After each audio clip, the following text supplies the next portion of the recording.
Centers of triangles, yeah. Alrighty then, let's do it. We have a circumcenter made by the perpendicular bisectors. And when you use the circumcenter, you can make a circle that hits all the vertices. Altitudes make an orthocenter. Medians create a centroid, and the angle bisectors create an incenter, which is equidistant to the sides of the triangle, which means we can make a circle inside the triangle so that each side of the triangle is tangent to the circle, intersecting at only one point. Circumcenters created by the perpendicular bisectors. The circumcenter is equidistant from each vertex of the triangle. So there's a perpendicular bisector.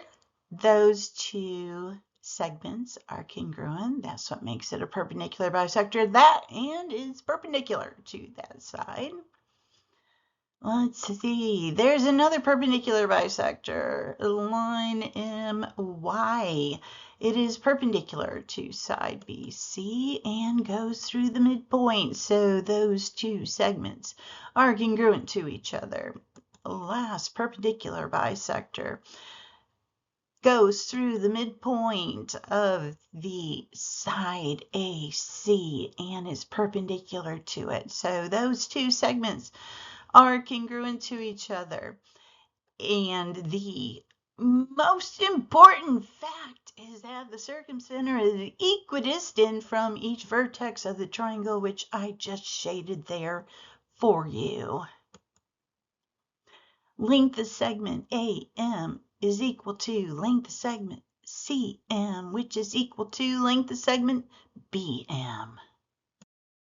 The incenter is created by the angle bisectors. Important facts. The incenter is equidistant from each side of the triangle. So length of segment XM is the same as length of segment YM, which is the same as length of segment ZM. Angle bisectors are going to create two congruent triangles there.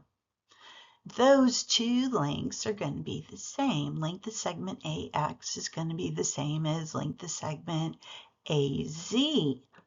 Right there by angle B, we have angle bisector going to create two congruent triangles. Length of segment XB is congruent to length of segment BY. Another set of congruent triangles there from that angle bisector. So length of segment ZC is the same as length of segment YC. Centers of triangles, let's do centroid this time. It is created by the medians, important fact. The median or a median is created by a vertex connected to the midpoint of the opposite side. So I have all the midpoints there with blue dots, and you can see it's the midpoint because of the markings. Those are the midpoints, or excuse me, the medians right there. Now, the facts about their lengths, a little bit more complex, but not really. We do know length of segment AX is the same as length of segment BX because X is a midpoint of segment AB. Y is the midpoint of segment BC.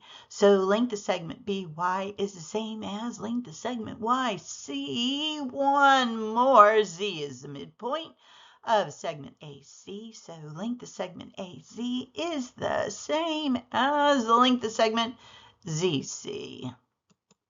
Other things we know. Length of segment AM, that's part of the longer part of the median AY is 2/3 the length of the median AY. Length of segment AM, the longer part of the median AY, is twice as long as the shorter part. Length of segment MY. Let's see what's next. Length of segment MY, that shorter part, is 1/3 of the entire median. Length of segment AY. Dividing by 3 can help us. And length of segment MY, the shorter part, is half the length of segment AM, which is the longer part of the same median. Orthocenters created by the altitudes. Important facts.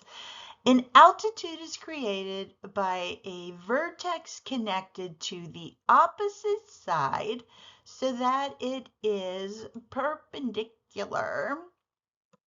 There's all of our altitudes.